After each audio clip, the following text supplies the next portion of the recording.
كما كتلاحظوا المرتفق كيدخل مركز التلقيح، هذا الدخول، وكيمشي مع ممر الدخول.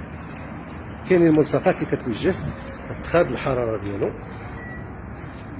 في المدخل، ومن بعد كيمشي الممر عبر ممر الدخول. كما كتلاحظوا المرتفق ها هو متجه لمركز التسجيل. قبل ما يتجه لمركز التسجيل كيقوم بعمليه تعقيم في المدخل، ومن بعد كيتجه لقاعة التسجيل.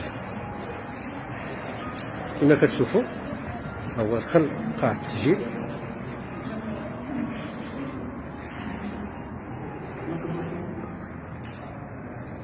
كما كتلاحظوا غتاخد المعلومات ديالو.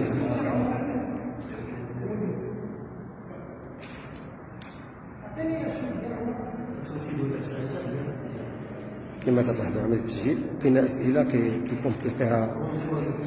كيقوم عملية التسجيل، كيسولوا على بعض الامراض اللي يقدر عليها، وكيعطيه الموعد غير يرجع فيه. من بعد كيتجه المرتفق غادي يتجه قاعة التلقيح.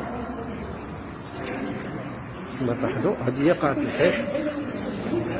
كيدخل قاعة التلقيح، يدخل كما كتلاحظوا الطبيبة المشرفة اللي كتقوم بعملية بعض الأسئلة متعلقة بالصحة ديال المرتفق قبل ما ياخذ اللقاح ديالو. من بعد كيتجه المرتفق باش ياخذ اللقاح ديالو.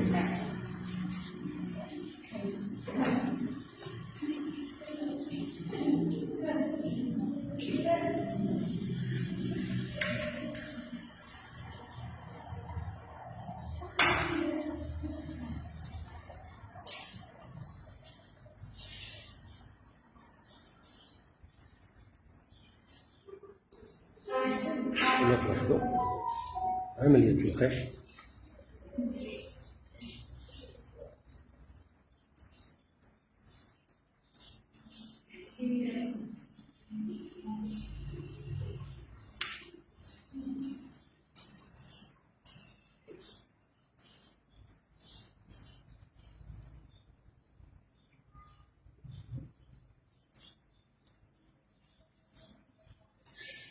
عملية التلقيح مستمرة. من بعد ما خدا المرتفق عملية التلقيح ديالو كيغادر القاعة ديال التلقيح في اتجاه ممر الخروج، وكترافقو في حالة كل واحد المرافقة ديالو كيمشي لقاعة المراقبة دوبسيرفاسيون. كيدخل لقاعة المراقبة، كتقوم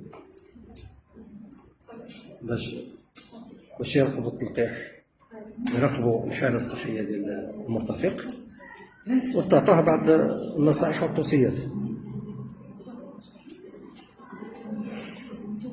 كما كتلاحظوا كياخذ بعض النصائح وبعض التوصيات على حسب داك التلقيح اللي خدا.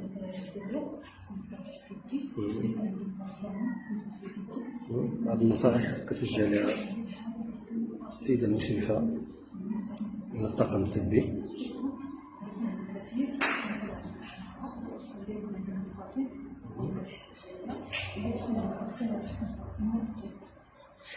بعد ما خدا النصائح غادي يغادر مركز التلقيح، غادي يغادر مركز التلقيح عبر ممر الخروج. كما كتلاحظوا هذا هو ممر الخروج اللي كيسلكو المرتفق اللي يبغي يغادر مركز التلقيح. كما كتلاحظوا هذا هو ممر الخروج.